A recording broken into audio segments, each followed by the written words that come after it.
టీడీపీలో రగిలిన కాపు చిచ్చు చల్లనట్టేనా? TDP అధినాయకత్వానికి MLA bonda Uma ఇచ్చినటువంటి సమాధానంతో అంతా సంతృప్తికరమేనా? ఇక మున్ముందు ఇటువంటి ఎఫెక్ట్లు ప్రభావాలు పర్టికులర్గా కాపు సామాజిక వర్గం వేదికగా వచ్చే పరిస్థితి ఉందా లేదా? ప్రస్తుతం ఇవే హాట్ టాపిక్గా మారాయి.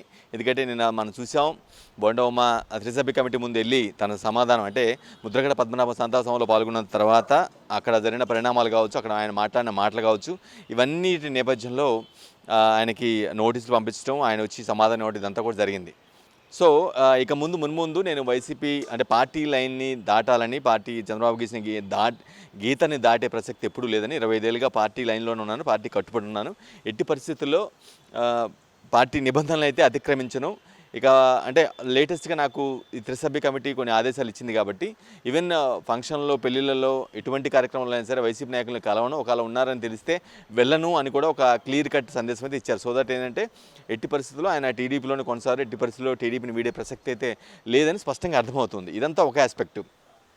కానీ ఏదైతే ఆ కాపు సామాజిక వర్గ ఏదైతే ఉందో ఓట్ల పరంగా అఫ్కోర్స్ ఆంధ్రప్రదేశ్ పాలిటిక్స్లో రాజకీయాన్ని, కులాలని వేరు చేయని పరిస్థితి మనకు కనిపిస్తుంది. అవునన్నా కాదన్నా వినడానికి కొంచెం కష్టంగా ఉన్నా సరే కులాలు లేకుండా రాజకీయాలు, ఆంధ్రప్రదేశ్ రాజకీయాలను మనం విభజించలేము. ఎందుకంటే సామాజిక వర్గంగా కొన్ని సామాజిక వర్గాలు ఆర్థికంగా చాలా బలంగా ఉంటాయి, కొన్ని సామాజికాలు ఓట్ల పరంగా రాజకీయంగా చైతన్యంగా ఉంటాయి.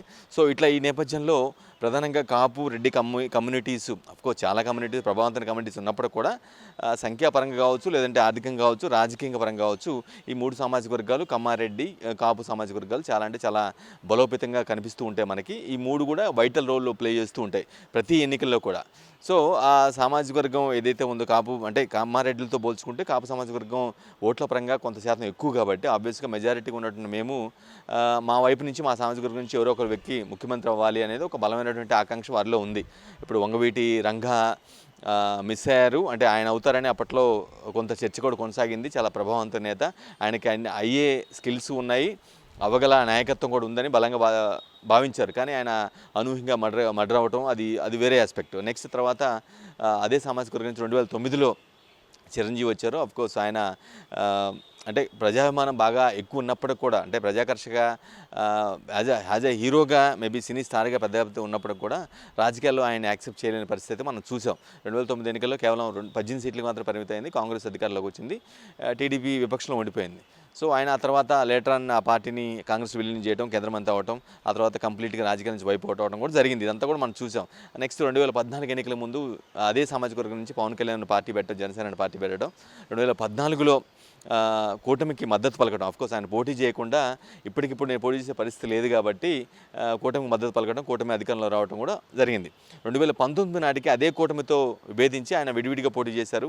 వైసీపీ థండర్ మీద, అంటే కాపు ఓట్లు ఏదైతే ఓట్ల పరంగా ఎక్కువగా ఉన్నటువంటి సామాజిక వర్గం ఏదైతే ఉందో ఆ ఓట్లు చీలటం వల్ల, అంటే పవన్ కళ్యాణ్ విడిగా పోటీ చేయటం వల్ల కాపు ఓట్లు చీలి అది వైసీపీకి ప్లస్ అయిన సందర్భం మనం చూసాం. 151 సీట్లతో చాలా బంపర్ మెజార్టీతో గెలిచిన సందర్భం ఉన్నాయి. బట్ 2024 నాటికి కూటమి, అంటే 2024 ఎన్నికలకు 6 నెలల ముందు ఆయన రాజమండ్రి సెంట్రల్ వేదికగా కూటమికి కంటెస్ట్ చేస్తాం, కాపు ఓట్లను చీల్చనివని చాలా స్పష్టంగా బలమైనటువంటి ఒక నిర్ణయం తీసుకొని అదేవిధంగా కూటమిగానే వెళ్ళారు.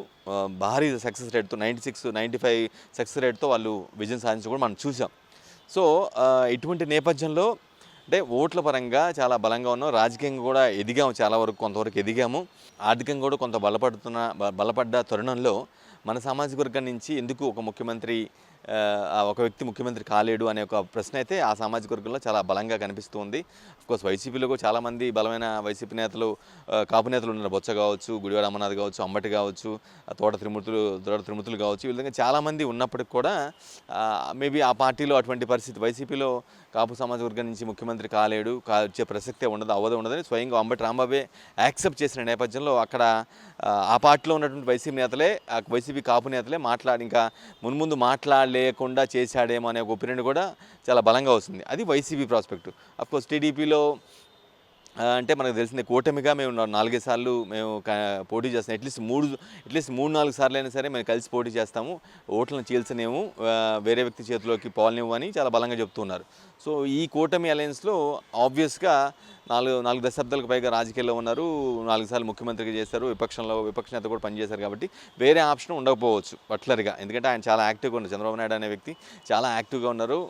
రివ్యూస్ కావచ్చు, లేదంటే హెలికాప్టర్‌లో ప్రయాణాలు కావచ్చు, ఇంటికెళ్ళి అంటే ప్రజలతో కలవటం కావచ్చు, వాళ్ళతో ఇంటరాక్ట్ అవ్వటం కావచ్చు, ఇవన్నీ కూడా చాలా ఎఫెక్టివ్గా ఉన్న నేపథ్యంలో వేరే ఆస్పెక్ట్ అయితే చంద్రబాబు మినహాయించి వేరే ఆస్పెక్ట్ కనిపించదు. ఆఫ్కోర్స్ కాపు సామాజిక వర్గం నుంచి పవన్ కళ్యాణ్ ప్రజాకర్షక నేతగా ఉన్నప్పటికి కూడా అంతా ఆ ఓట్లు మొత్తం కూడా సాలిడేట్ చేసి ఆయన అయ్యేటువంటి పరిస్థితి ప్రస్తున్నటువంటి రాజకీయ పరిస్థితుల్లో, ఆంధ్రప్రదేశ్లో ఉన్నటువంటి రాజకీయ పరిస్థితుల నేపథ్యంలో లేని నేపథ్యంలో ఆయన కూడా కూటమిగానే కొనసాగాలి, 4, 5 సార్లు కలిసి పోటీ చేయాలనే ఒక ఆస్పెక్ట్లో ఉన్న నేపథ్యంలో ఇప్పటికైతే కాపు సామాజిక వర్గం నుంచి ఒక వ్యక్తి ముఖ్యమంత్రి అవ్వాలనే ఆకాంక్ష బలంగా ఉన్నప్పుడు కూడా అది ఫుల్ఫిల్ అయిపోయిన పరిస్థితి కనిపించట్లేదు. మేబీ పార్టీలకు అతీతంగా ఏదన్నా వీళ్ళు మరోసారి భేటీలు అవ్వటం కావచ్చు, లేదంటే సమావేశాలు పెట్టుకొని ఒక దిశానిర్దేశం చేసుకొని ఏదైనా డెసిషన్ తీసుకున్నా సరే ఒక సామాజిక వర్గం ఓట్లేసినంత మాత్రాన అయ్యే పరిస్థితి ఉండదు. కాబట్టి అది కన్సాలిడేట్గా అన్ని సామాజిక వర్గాలు, మెజారిటీ సామాజిక వర్గాలు మొత్తం కూడా ఎక్కువ ఓట్లు ఒక పార్టీకి పడితే అప్పుడు గెలిచే అవకాశం ఉంటుంది. వాళ్ళంతా ఒక్కటే, కాపుల సామాజిక వర్గం మొత్తం కూడా ఒక్కటైపోయి పార్టీలకు అతీతంగా వెళ్ళి చేసినప్పటికి కూడా అది ఓట్లు మొత్తం కూడా కన్సాలిడేట్ అయ్యే పరిస్థితి ఉండదు. కాబట్టి ప్రస్తుతం మేబీ ఆ ఆకాంక్ష వాళ్ళలో బలంగా ఉన్నప్పటికి కూడా అది ఫుల్ఫిల్ అవ్వడానికి టైం పట్టే అవకాశం అయితే చాలా బలంగా కనిపిస్తుంది. వైసీపీలో అటువంటి పరిస్థితి ఉండదని చెప్పి స్వయంగా అంబటి రాంబాబే యాక్సెప్ట్ చేశారు. ఆయన మీడియా ముఖంగానే చెప్పేశారు.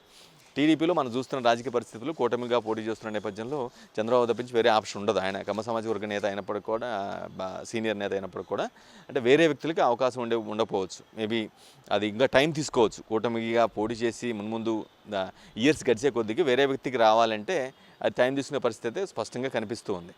సో ఇటువంటి నేపథ్యంలో వాళ్ళు ఏదైతే బలంగా కోరుకుంటున్నారో, అప్పుడు వంగవీటి రంగా సమయంలో మిస్ అయినటువంటి అప్పుడు మిస్ అయింది, చిరంజీవి సమయంలో మిస్ అయింది, మన జనసేన రూపంలో కూడా అలా కూడా మిస్ అయింది. ఎట్టి పరిస్థితుల్లో ఒకరు కావాలి, ఒకరు అవ్వాలి అనే ఒక ప్రాస్పెక్ట్ని వాళ్ళు బలంగా చెప్పుకుంటున్న నేపథ్యంలో ఇది ఎలా మారుతుంది, ఎలా అవుతుంది అనేది మాత్రం చాలా ఇంట్రెస్టింగ్గా ఉంది. చూడాలి మరి ఇది మున్ముందు పార్టీలకు అతీతంగా కాపు సమాజ వర్గం నేతలంతా కూడా ఒకటై సమావేశాలు పెట్టుకొని ఇంకేదైనా నిర్ణయం తీసుకొని ఏదైనా పొలిటికల్ స్ట్రాటజీతో ముందుకు వెళ్తారా లేదని కూడా తెలియాలంటే ఖచ్చితంగా మనం వెయిట్ చేయాల్సిన అవసరం ఉంది. కెమెరా పర్సన్ శివాతో వెంకటేష్, వలయన్ టీవీ.